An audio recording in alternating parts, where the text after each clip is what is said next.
हे भगवान, मैंने कौन से पाप किए हैं जो इस तोते से मेरी शादी हो गई। अब मैं क्या करूं, कोई बताओ तो।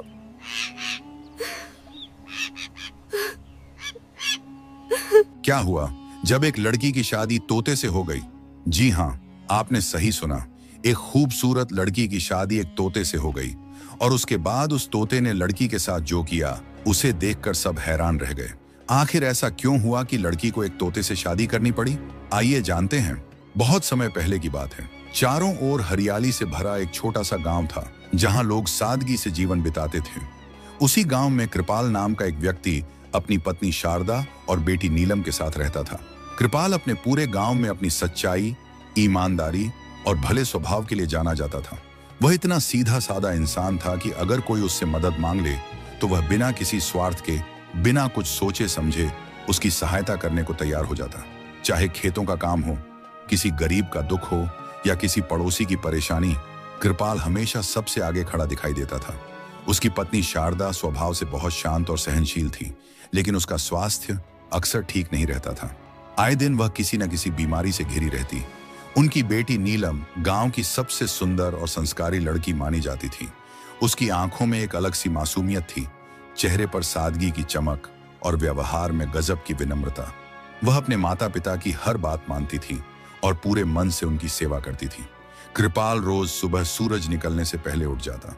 हल्की सी चाय पीकर वह अपने खेतों की ओर निकल जाता, जहां दिन भर कड़ी मेहनत करता।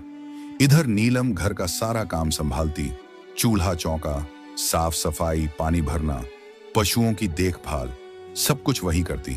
साथ ही वह अपनी मां शारदा का भी पूरा ध्यान रखती। जब शारदा की तबीयत ज्यादा खराब हो जाती तो नीलम उनके पास बैठकर उनके लिए दवाइयां लाती, उनका माथा सहलाती और उन्हें ढांढस बंधाती। एक दिन अचानक शारदा की तबीयत बहुत ज्यादा बिगड़ गई। उस दिन सुबह से ही वह कुछ अजीब सी लग रही थी। उनकी सांसें भारी थीं और चेहरा पीला पड़ गया था। नीलम मां के पास बैठी थी। तभी शारदा ने कराहते हुए आंखें खोली। नीलम घबरा गई और जोर से बोली, मां, मां, आपको क्या हुआ? आप ठीक तो है ना? उसकी आवाज में डर साफ झलक रहा था। शारदा ने बड़ी मुश्किल से नीलम को अपने पास बुलाया। उनकी आवाज कमजोर थी, लेकिन शब्दों में गहरी चिंता छुपी हुई थी। उन्होंने कहा, बेटी, अब मेरा कोई भरोसा नहीं है। पता नहीं मैं कब तक जिंदा रहूंगी। तू अपने और अपने पिता का ध्यान रखना। यह सुनते ही नीलम की आंखों से आंसू बहने लगे। वह रोते हुए बोली, मां, आप ऐसा मत बोलो। आपको कुछ नहीं होगा। मैं हूं ना आपके पास। नीलम को मां की हालत देखकर बहुत डर लग रहा था। वह तुरंत खेतों की ओर भागी, जहां उसके पिता काम कर रहे थे। हांफती हुई वह कृपाल के पास पहुंची और सारी बात बताई। कृपाल सब कुछ छोड़कर तुरंत घर की ओर दौड़ा, लेकिन जब वह और नीलम घर पहुंचे तब तक बहुत देर हो चुकी थी। शारदा इस दुनिया को छोड़ चुकी थी। नीलम यह देखकर जोर जोर से रोने लगी। वह मां के शरीर से लिपटकर बिलखती हुई बोली, नहीं मां, आप हमें छोड़कर नहीं जा सकती। मेरे बिना आप कैसे चली गईं? उस दिन कृपाल भी फूट फूट कर रोया। उसका जीवन साथी, जिसने हर सुख दुख में उसका साथ दिया था, उसे अकेला छोड़कर चली गई थी। घर में सन्नाटा छा गया। वह घर जो कभी शारदा की मौजूदगी से भरा रहता था, अब सूना सूना लगने लगा। धीरे धीरे समय बीतने लगा, लेकिन कृपाल के दिल का खालीपन कम नहीं हुआ। वह रोज की तरह खेतों में जाता, मेहनत करता, पर उसका मन किसी भी काम में नहीं लगता। उसे हर पल शारदा की याद सताती। कभी उसे लगता जैसे वह अभी भी घर के किसी कोने में बैठी है, तो कभी उसकी आवाज कानों में गूंजने लगती। नीलम अपने पिता की हालत देखकर बहुत दुखी होती।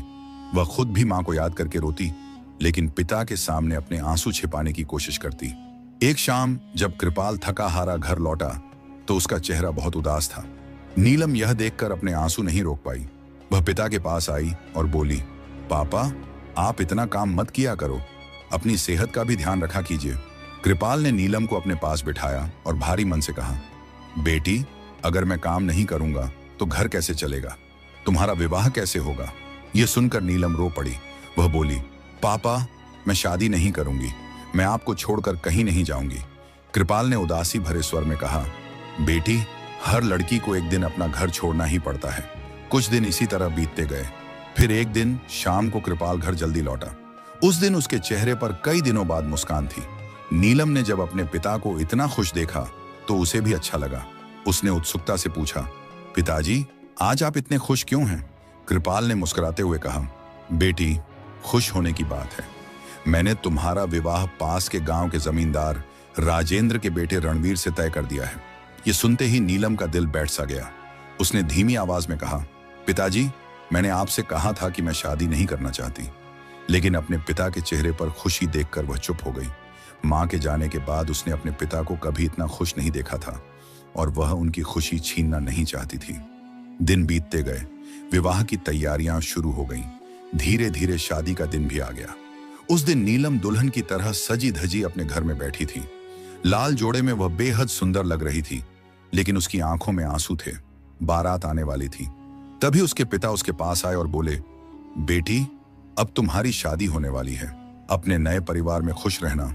अपने पति को कभी अकेला मत छोड़ना। चाहे जो हो जाए, हमेशा उसका साथ देना। इतने में बारात दरवाजे पर आ पहुंची। ढोल नगाड़ों की आवाज गूंजने लगी। शादी की रस्में शुरू हुई। 7 फेरे पूरे हुए। जैसे ही विवाह संपन्न हुआ और नीलम ने रणवीर के गले में वरमाला डाली, उसी पल कुछ ऐसा हुआ जिसे देखकर सभी के होश उड़ गए। रणवीर अचानक एक तोते के रूप में बदल गया। चारों तरफ अफरा तफरी मच गई। बाराती, गांव वाले सब हैरान थे। कोई कुछ समझ नहीं पा रहा था। कोई कहने लगा लड़की का भाग्य खराब है, तो कोई कहने लगा लड़के पर कोई साया है। कृपाल यह सब देखकर सन्न रह गया। उसने कभी सपने में भी ऐसा नहीं सोचा था। उसने भारी दिल से नीलम से कहा, बेटी, अब यही तुम्हारा पति है। अब तुम्हें इसी के साथ रहना होगा। नीलम ने अपने पिता की बात मान ली। भारी मन और डरे हुए दिल के साथ वह उस तोते के साथ अपने ससुराल चली गई। जैसे ही वह वहां पहुंची, लोगों की भीड़ जमा हो गई। गांव की औरतें उसे ताने देने लगीं, देखो, ये कैसी लड़की है जिसका पति शादी होते ही तोता बन गया। नीलम चुपचाप सब सुनती रही, आंसू पीती रही और अपने भाग्य को स्वीकार करती गई। नीलम अब अपने ससुराल में थी, लेकिन यह ससुराल किसी भी नई दुल्हन के सपनों जैसा नहीं था। उसके साथ कोई इंसान नहीं, बल्कि एक तोता था जिसे सब उसका पति मानते थे। घर के आंगन में खड़े लोग उसे अजीब नजरों से देख रहे थे। कुछ की आंखों में दया थी तो कुछ की नजरों में डर और तिरस्कार। सास ससुर का चेहरा भी उतरा हुआ था। वे समझ नहीं पा रहे थे कि इस अनहोनी को कैसे स्वीकार करें। घर की औरतें आपस में फुसफुसा रही थीं। कोई कहता, यह लड़की जरूर अभिशप्त है, तो कोई बोलता, ऐसी बहू से घर पर कोई विपत्ति ना आ जाए। नीलम का दिल हर शब्द के साथ और टूटता जा रहा था, लेकिन उसने किसी को जवाब नहीं दिया। उसने अपने सिर पर पल्लू ठीक किया और चुपचाप घर के अंदर चली गई। उस रात नीलम को एक छोटे से कमरे में ठहरा दिया गया। कमरे में उसके पास उसका वही पति तोता चुपचाप बैठा था। नीलम ने पहली बार ध्यान से उसे देखा। हरे पंख, चमकती आंखें, लेकिन उन आंखों में एक अजीब सी उदासी थी, जैसे वे कुछ कहना चाहते हों पर कह ना पा रहे हों। नीलम का दिल भर आया। वह धीरे धीरे तोता के पास गई और फर्श पर बैठ गई। उसने धीमी आवाज में कहा, मुझे नहीं पता हमारे साथ ऐसा क्यों हुआ, लेकिन अब मैं तुम्हें कभी अकेला नहीं छोड़ूंगी। तोता उसे बस देखता रहा। उसकी आंखों से मानो नमी छलक आई हो। नीलम ने उसे दाना पानी दिया और मन ही मन भगवान से प्रार्थना करने लगी कि उसे इस अजीब रिश्ते को निभाने की शक्ति दे। अगले दिन से नीलम ने घर की जिम्मेदारियां संभाल ली। वह सुबह जल्दी उठती, झाड़ू पोछा करती, खाना बनाती और पूरे घर का काम करती। कोई उससे सीधे बात नहीं करता था। जब वह रसोई में जाती तो औरतें चुप हो जाती। कई बार उसे सुनाई देता कि उसकी पीठ पीछे बातें हो रही हैं, फिर भी उसने शिकायत नहीं की। उसे बचपन से ही सिखाया गया था कि हालात चाहे जैसे भी हों, अपना कर्तव्य निभाना सबसे जरूरी है। दिन भर काम करते हुए भी उसके मन में एक ही सवाल घूमता रहता, आखिर उसके पति के साथ ऐसा क्यों हुआ? उसने तो कभी किसी का बुरा नहीं किया, फिर यह सज्जा उसे क्यों मिली? रात को जब सब सो जाते तो वह अपने कमरे में जाकर तोते से बातें करती। वह उसे अपने दिन भर की बातें बताती, अपने डर, अपनी उम्मीदें, सब कुछ। तोता ध्यान से उसकी बातें सुनता, कभी कभी पंख फड़फड़ाता, जैसे कुछ कहना चाहता हो। समय धीरे धीरे बीतता गया। लोग नीलम की मेहनत और उसके धैर्य को देखने लगे। जो पहले उसे ताने देते थे, अब चुप रहने लगे। घर के बुजुर्ग भी समझने लगे कि यह लड़की किसी तरह से दोषी नहीं है। फिर भी उसका जीवन आसान नहीं था। हर त्योहार, हर शुभ अवसर पर उसे अपने अधूरेपन का एहसास होता। 5 साल बीत गए। इन 5 वर्षों में नीलम ने कभी अपने भाग्य को कोसा नहीं। उसने अपने पति को पूरे मन से स्वीकार किया और उसी रूप में उसकी सेवा की। लेकिन उसके मन की जिज्ञासा अब भी शांत नहीं हुई थी। वह जानना चाहती थी कि इस श्राप की जड़ क्या है। एक दिन की बात है, दोपहर का समय था। नीलम आंगन में झाड़ू लगा रही थी। तभी दरवाजे पर किसी के आने की आवाज हुई। बाहर एक सिद्ध पुरुष, एक महात्मा खड़े थे। उनके चेहरे पर तेज था और आंखों में गहरी शांति। उन्होंने धीमी आवाज में कहा, बेटी, मुझे भूख लगी है, क्या तुम मुझे कुछ भोजन करा सकती हो?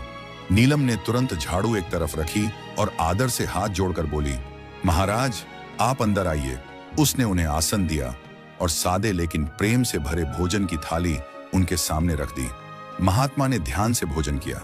भोजन के बाद उन्होंने नीलम की ओर देखा और पूछा, बेटी, तुम्हारे पति कहाँ हैं? कहीं दिखाई नहीं दे रहे। ये सुनते ही नीलम की आंखों से आंसू बहने लगे। उसने कुछ पल चुप रहकर खुद को संभाला और फिर तोता की ओर इशारा करते हुए बोली, महाराज, यही मेरे पति हैं। महात्मा ने जब तोते को देखा तो वे चकित रह गए। उन्होंने गहरी दृष्टि से उस तोते को देखा, मानो उसकी आत्मा को पढ़ रहे हों। महात्मा ने पूछा, बेटी, यह सब कैसे हुआ? नीलम ने अपने जीवन की पूरी कहानी, शादी से लेकर आज तक, एक एक बात उन्हें बता दी। वह बोलती रही और आंसू बहते रहे। तोते की आंखों से भी आंसू टपकने लगे। वह कुछ कहना चाहता था, लेकिन इंसानी भाषा में बोल नहीं पा रहा था। महात्मा कुछ देर ध्यान में बैठे रहे। उनके चेहरे पर गंभीरता छा गई। फिर उन्होंने कहा, बेटी, तुम्हारे पति पर किसी का भयंकर श्राप है, इसी कारण यह सब हुआ है। नीलम ने हाथ जोड़कर उनके चरणों में बैठते हुए कहा, महाराज, अब आप ही कोई उपाय बताइए। मैं अपने पति को इस हाल में और नहीं देख सकती। महात्मा ने शांत स्वर में कहा, इस श्राप का उपाय वही बता सकता है जिस पर यह लगा है। यह कहकर उन्होंने फिर से ध्यान किया। कुछ ही पलों में एक चमत्कार हुआ। तोता अचानक इंसानी आवाज में बोलने लगा। नीलम यह देखकर अवाक रह गई। उसके मन में आशा की एक किरण जगी। महात्मा ने कहा, अब तुम स्वयं बताओ, तुम्हारे साथ ऐसा क्यों हुआ? तोते ने गहरी सांस ली और बोलना शुरू किया, यह बात आज से 10 साल पहले की है। मेरे पिता गांव के सबसे अमीर जमींदार थे। मुझे अपने धन और रूप पर बहुत घमंड था। मैं अपने गांव का सबसे सुंदर युवक माना जाता था।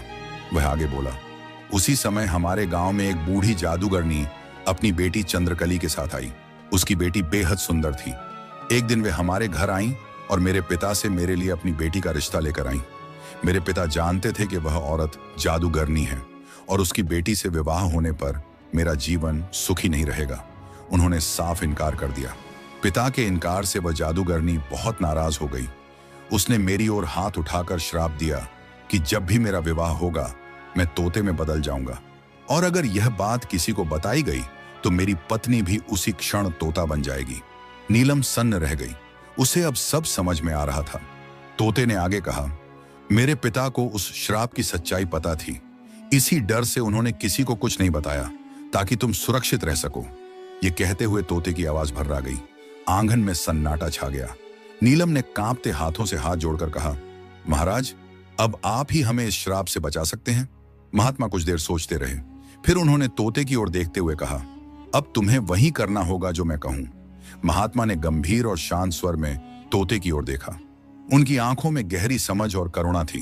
उन्होंने कहा, वत्स, अगर तुम सच में इस श्राप से मुक्त होना चाहते हो तो अब तुम्हें स्वयं उस जादूगरनी के पास जाना होगा। यही एकमात्र मार्ग है। नीलम यह सुनकर घबरा गई। उसका चेहरा पीला पड़ गया। वह तुरंत महात्मा के पास आकर बोली, महाराज, वह जादूगरनी बहुत क्रूर है। जिसने बिना सोचे समझे इतना बड़ा श्राप दे दिया, वह मेरे पति के साथ क्या कर देगी? मैं डरती हूं। महात्मा ने नीलम की ओर देखा और बड़े ही स्नेह से बोले, बेटी, डर को अपने मन में स्थान मत दो। जब नीयत शुद्ध हो और उद्देश्य सही हो तो कोई भी बुरी शक्ति नुकसान नहीं पहुंचा सकती। तुम्हारे धैर्य और सेवा ने ही आज यह अवसर दिया है। तोता अब तक चुपचाप सब सुन रहा था। उसकी आंखों में वर्षों का दर्द और पछतावा साफ दिखाई दे रहा था। उसने इंसानी आवाज में कहा, नीलम, अगर इस कष्ट का अंत हो सकता है तो मैं हर जोखिम उठाने को तैयार हूं। नीलम की आंखों से आंसू बहने लगे। उसने धीरे से कहा, मैंने आपको हमेशा उसी रूप में स्वीकार किया है, चाहे आप जैसे भी रहें, पर अगर भगवान ने आज यह राह दिखाई है तो मैं आपका साथ दूंगी। महात्मा ने तोते को विस्तार से समझाया कि उसे जादूगरनी से क्या कहना है और किस प्रकार विनम्रता दिखानी है। उन्होंने कहा, तुम उससे क्षमा मांगना, कहना कि तुम उसकी बेटी से विवाह के लिए तैयार हो। उसके मन में वही इच्छा सबसे प्रबल है। वही इच्छा उसे तुम्हें श्राप से मुक्त करने के लिए विवश करेगी। अगली सुबह आसमान में हल्की लालिमा फैल रही थी। नीलम ने तोते को अपने हाथों से दाना दिया, पानी पिलाया और नम आंखों से उसे विदा किया। तोता कुछ देर तक उसे देखता रहा, जैसे उस पल को अपने मन में हमेशा के लिए कैद कर लेना चाहता हो। फिर उसने पंख फैलाए और उड़ गया। नीलम देर तक आंगन में खड़ी आकाश की ओर देखती रही। उसका मन डर, उम्मीद और प्रार्थना से भरा हुआ था। वह बार बार भगवान से यही कहती रही कि उसके पति को सुरक्षित लौटा दें। उधर तोता उड़ते उड़ते घने जंगल के बीच बनी उस पुरानी कुटिया तक पहुंचा जहां जादूगरनी रहती थी। कुटिया के आसपास अजीब सी नीरवता थी। सूखे पेड़, टूटी टहनियां और हवा में एक रहस्यमयी सन्नाटा। जादूगरनी कुटिया के बाहर बैठी कुछ मंत्र बुदबुदा रही थी। जैसे ही उसकी नजर तोते पर पड़ी, वह हल्की सी मुस्कुराई, मानो वह पहले से जानती हो कि वह आने वाला है। तोता उसके सामने जमीन पर उतर गया और सिर झुकाकर बोला, मुझे क्षमा कर दीजिए, मैंने आपके साथ बहुत बड़ा अन्याय किया। मैं आपकी बेटी से विवाह करने को तैयार हूं। कृपया मुझे मेरे असली रूप में लौटा दीजिए। जादूगरनी की आंखों में वर्षों से दबा लालच और क्रोध एक साथ चमक उठा। वह खिलखिलाकर हंसी और बोली, आखिरकार तुम्हें मेरी बेटी की कीमत समझ में आ ही गई। अब तुम मेरे सामने झुके हो। उसने अपने झुर्रियों भरे हाथ उठाए, कुछ मंत्र पढ़े और जोर से फूंक मारी। देखते ही देखते तोते के पंख झड़ने लगे, उसका शरीर फैलने लगा और कुछ ही पलों में वह एक सुंदर युवक में बदल गया। रणवीर अपने असली रूप में लौट आया था। रणवीर ने जमीन पर गिरकर जादूगरनी के चरण छुए और कहा, आपकी कृपा से मुझे नया जीवन मिला है, मैं आपका आड़नी रहूंगा। फिर उसने साहस जुटाकर कहा, मैं आपकी बेटी से विवाह अपने घर पर करना चाहता हूं, ताकि मेरे माता पिता भी इस विवाह में सम्मिलित हो सकें। जादूगरनी अपने मन में जीत की भावना से भरी हुई थी। उसने सोचा कि अब वह जमींदार के घर की मालकिन बनेगी। उसने रणवीर की बात स्वीकार कर ली। वह अपनी बेटी चंद्रकली को लेकर उसके साथ चल पड़ी। उधर महात्मा ने रणवीर के घर पहुंचकर घर के चारों ओर मंत्रों की तैयारी शुरू कर दी थी। उन्होंने मुख्य द्वार पर एक अदृश्य रेखा खींची, जो साधारण आंखों से दिखाई नहीं देती थी, लेकिन उसमें शक्तिशाली मंत्रों की ऊर्जा भरी हुई थी। नीलम चुपचाप एक कोने में खड़ी सब देख रही थी। उसका हृदय तेजी से धड़क रहा था, लेकिन उसे अपने विश्वास पर पूरा भरोसा था। कुछ देर बाद रणवीर जादूगरनी और उसकी बेटी के साथ घर पहुंचा। जैसे ही उन्होंने द्वार लांघा, अचानक तेज हवा चली। घर का वातावरण बदल गया। जादूगरनी कुछ समझ पाती, अगले ही क्षण वह और उसकी बेटी दोनों तोते में बदल गईं। वे पंख फड़फड़ाते हुए आकाश की ओर उड़ गईं और कुछ ही पलों में आंखों से ओझल हो गईं। घर में कुछ क्षणों तक सन्नाटा छाया रहा। फिर नीलम की आंखों से खुशी के आंसू बह निकले। रणवीर ने उसे गले लगा लिया। वह भावुक स्वर में बोला, नीलम, अगर तुमने 5 साल तक मेरा साथ न दिया होता, अगर तुमने मुझे इस रूप में स्वीकार न किया होता, तो आज यह संभव नहीं था। नीलम बोली, पति का साथ देना ही पत्नी का धर्म होता है। मैंने वही किया। दोनों महात्मा के चरणों में गिर पड़े। रणवीर ने हाथ जोड़कर कहा, बाबा, आपने न केवल मुझे श्राप से मुक्त किया, बल्कि मेरे जीवन को सही दिशा दी। महात्मा ने दोनों को आशीर्वाद दिया और कहा, जहां प्रेम, त्याग और विश्वास होता है, वहां कोई भी श्राप टिक नहीं सकता। कुछ ही दिनों में पूरी सच्चाई गांव वालों के सामने आ गई।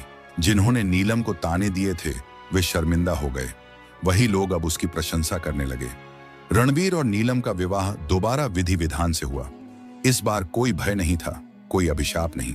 पूरा गांव खुशियों में डूब गया। इसके बाद दोनों सुख और सम्मान के साथ जीवन बिताने लगे। यह कहानी वर्षों तक लोगों की जुबान पर रही। एक ऐसी लड़की की कहानी जिसने तोते को भी पति मानकर निभाया और अपने प्रेम से भाग्य को बदल दिया।